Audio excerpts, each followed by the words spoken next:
A week into spring practices, who's standing out for this Texas football team? You are Locked On Longhorns, your daily podcast on the Texas Longhorns. Part of the Locked On Podcast Network, your team every day.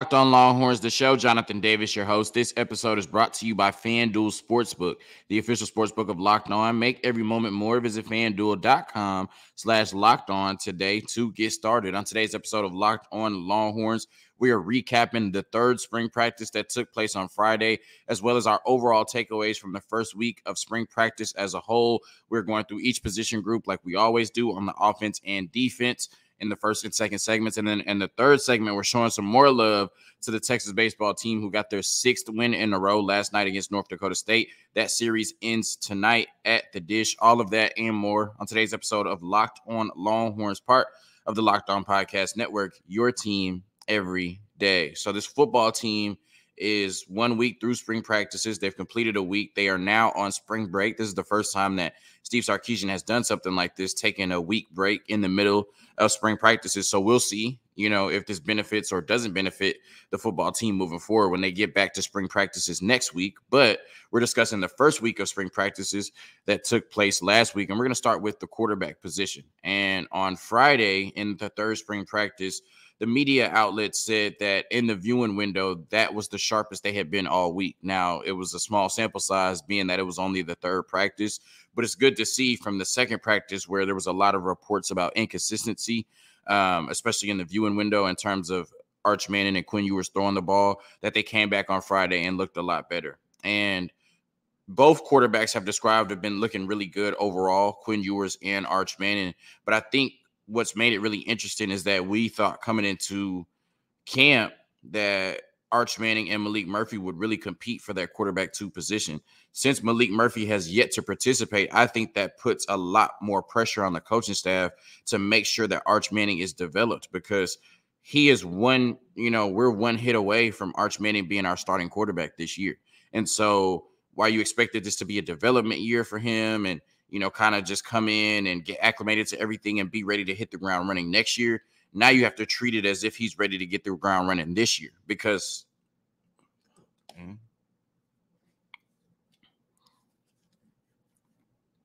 Locked On Longhorns. Okay. A week into spring practices, who is standing out for this Texas football team? You are Locked On Longhorns, your daily podcast on the Texas Longhorns. Part of the Locked On Podcast Network, your team every day.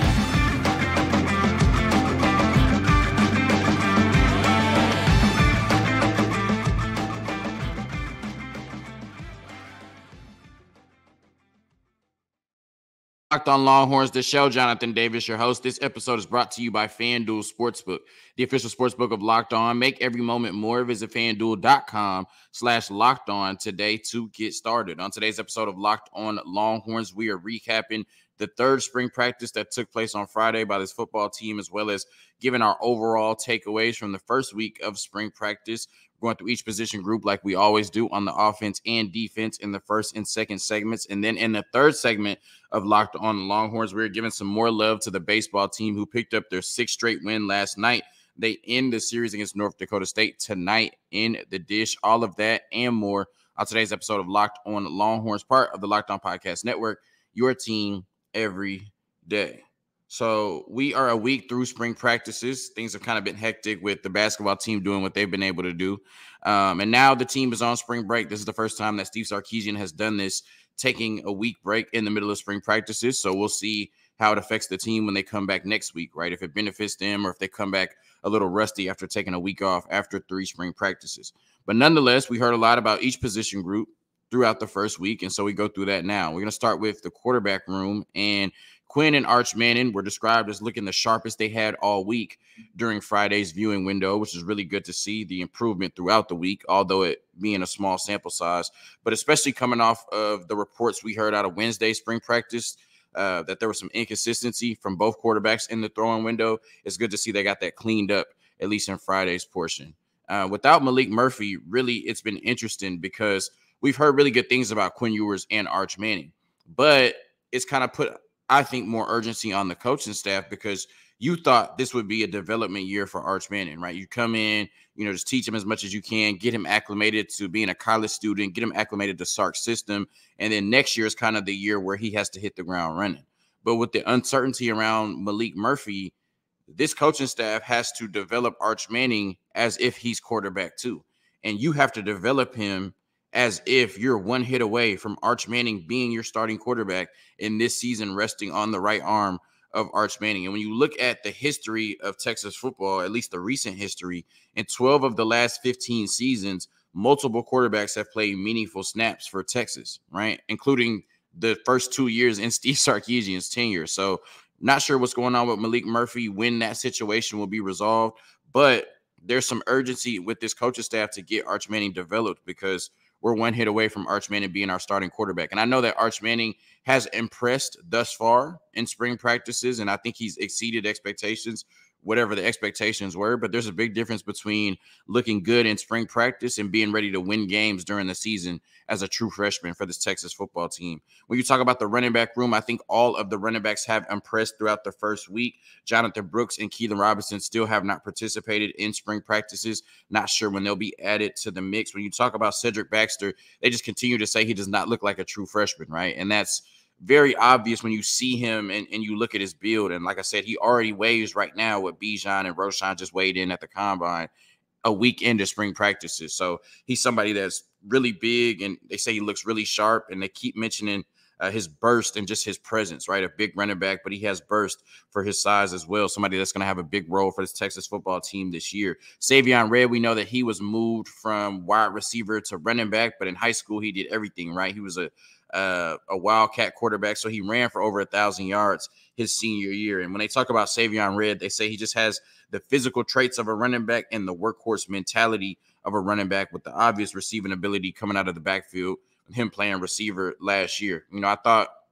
I think when they moved him to running back, people didn't know how that transition would go. He did play it in high school, but he spent the whole last year being a receiver. But it sounds like at least through 3 spring practices, Savion Red not only looks like a running back, but looks like he can carry the ball like a running back and looks like he's going to compete for a lot of touches in that running back room this year. And then Jaydon Blue, we continue to talk about how explosive he is, right, and how versatile he is as a running back. But one of the question marks surrounding Jaydon Blue has been his ability to run between the tackles, right? We know that he's somebody that can get in space and make plays, and he's somebody that wants to run outside the tackles and make those big splash plays. But this is an inside zone running football team, right?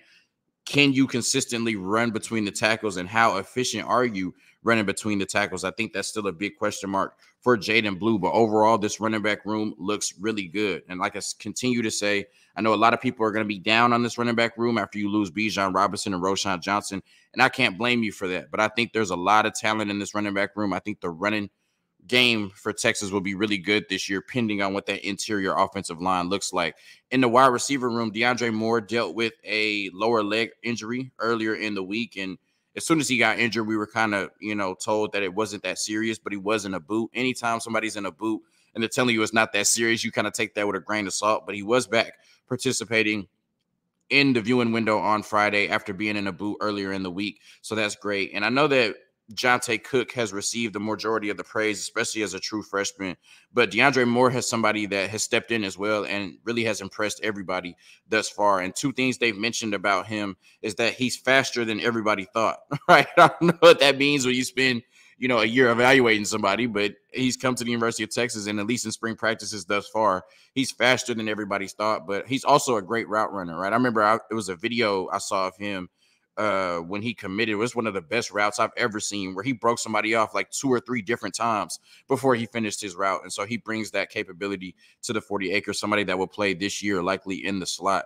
A.D. Mitchell, they continue to talk about just his physical profile, right? When you see him up close and personal, how physical he is at the point, at the catch point, how he can get open running down the field. And I think he has deceptive speed for his size as well, somebody that can really just put it all together.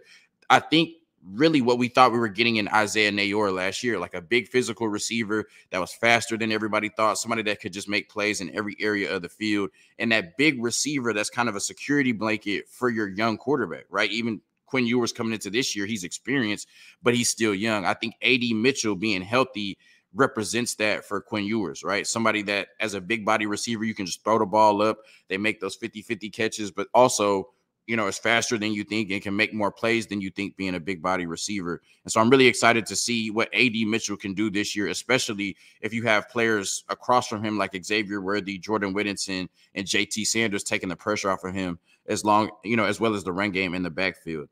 And then coming off of Jordan Whittington's best season, it was his, only season where he was able to stay fully healthy. A lot of people said that may have been his breakout year last year, but he only had one touchdown. He was kind of used inconsistently. People are saying that this is the year that Jordan Whittington breaks out. And it's crazy to say that because we talk about all of the talent we have on the offense. I just mentioned it, right? A.D. Mitchell, the 2 freshman receivers who are likely going to play this year, Xavier Worthy, JT Sanders. But people are saying that Jordan Whittington looks better even than he did last year, right? He's making more plays down the field. He's utilizing his speed more in this offense. And he's also a tough physical receiver that can make plays underneath. But like I said, in the first week of spring practices, at least, he's making more plays down the field, which makes him a more explosive option out of the slot and has him poised to have an even better season than he did last year for the Longhorns. When you talk about the tight end room, JT Sanders is JT Sanders, right? He's coming to this season in better shape, being more of a vocal leader, right? He's continuing to improve as a blocker, and I think he's shown more fluidity in his route running, right? Somebody that can really dominate as a two-way tight end in the blocking game and the receiving game, as we saw last year. I think he gets better, even better this year in a more efficient offense for the Longhorns. The biggest question in the tight end room is how much of a threat can Gunnar Helm be in 12 personnel? We saw when we were in 12 personnel last year, it was good for our run game, but we didn't see a lot of passes going to that secondary tight end. We saw it a little bit when Jaleel Billingsley came in for those 3 games that he played, but we didn't see it a lot with Gunnar Helm. Could Gunnar Helm come in and be a receiving threat when this team does go to 12 personnel, even though it'll be a little bit less than they did last year with more 11 personnel this year and 4 receiver sets to spread out, defenses with all the receivers we have. When you look at the offensive line, when you talk about the 2 tackles, Kelvin Banks and Christian Jones have looked really great in spring practices thus far. Christian Jones, there have been some talk about, what will the 5 best offensive linemen be? Do you need to move Christian Jones to guard to allow Cam Williams space to play at right tackle? Or is Christian Jones just still better at right tackle than Cam Williams? And do you keep him at right tackle? What is your question there? But at least in the first week of spring practices, both tackles has looked really good going against the defensive line. In terms of the interior, offensive line going against the defensive line, I think the interior defensive line has won that matchup. And, I read an article from Bobby Burton saying that Hayden Conner is on notice, right? And it's not because Hayden Conner isn't good or that he hasn't done anything great in spring practices, but Nito, I'm going to attempt to say his name, Umeozulu, right? Nito Umeozulu has been tagged as one of the players that's really been standing out the first week in spring practices. Bobby Burton went as far as to say that he thinks that Nito may end up being the second best offensive lineman behind Kelvin Banks in that 2022 class. So that's really high praise for him. He said he thinks he's going to be somebody that's hard to keep off the field this year. And then, like I said, who's going to be the best 5, right? With Cole Hudson missing the spring, DJ Campbell looks good in the run game, but leave something to be desired in the passing game at times. And then we know Jake Majors and Hayden Conner were inconsistent this year. So we're going to be good at the tackle positions, but we need to get that interior offensive line shored up, and we need to go into the season with the best 5, especially when you don't have Bijan Robinson and Roschon Johnson in that backfield anymore to kind of cover up those deficiencies in the trenches on the offensive line. A quick word from FanDuel, and then we're going to get to the defensive side, who has stand out the first week of spring practices. The midway point of the NBA season is here, and now is the perfect time to download FanDuel, America's #1 sportsbook, because new customers get a no-sweat first bet of up to $1,000. That's bonus bets back if your first bet does not win. Just download the FanDuel Sportsbook app. It's safe, secure, and super easy to use. Then you can bet on everything from the money line to points scored and threes made. Plus, FanDuel even lets you combine your bets for a chance at a bigger payout with a same-game parlay. So don't miss the chance to get your no-sweat first bet of up to $1,000 in bonus bets when you go to FanDuel.com/lockedon. That's FanDuel.com/lockedon to learn more. Make every moment more with FanDuel, an official sports betting partner of the NBA. The defensive line, T'Vondre Sweat, starting with the interior and the D tackles. T'Vondre Sweat was mentioned as the best player on the field on Friday. They said no matter who Kyle Flood put in front of him. T'Vondre Sweat was just pushing people back. And that's what we saw last year in spring practices, where the interior defensive line was kind of dominating. I think the defensive line was dominating the offensive line as a whole, especially because Kelvin Banks wasn't there as an early enrollee, but especially the interior defensive line. And that's been the story of the first week as well. Like I said, T'Vondre Sweat mentioned as the best player on the field on Friday. He's been amazing throughout the first week of spring practices. And he's also stepped up and been a vocal leader. They said last year, kind of next to Keandre Coburn, they're both big guys, really goofy. And so he kind of just was in that role of, somebody that was bringing that kind of lighthearted mentality to the locker room. But this year he stepped up more of as a leader and a mentor, especially with the young, talented player in the room like Sadir Mitchell. They said he's really latched on to him as a leader and a mentor and tried to, bring him along to speed as quickly as he can. Byron Murphy is somebody that's mentioned as looking really good as well. Somebody that looks like he's taking that next step, and somebody who's going to be a borderline superstar for this football team this year if he continues to develop at the rate that he is. And then Alfred Collins, all reports have said thus far that, he looks really encouraging. He put in a lot more dedication and time to the weight room in this offseason. And so if he's somebody that can finally get closer to, showing that 5-star potential he came into the 40 acres with, it will go a long way for, helping this team in the interior defensive line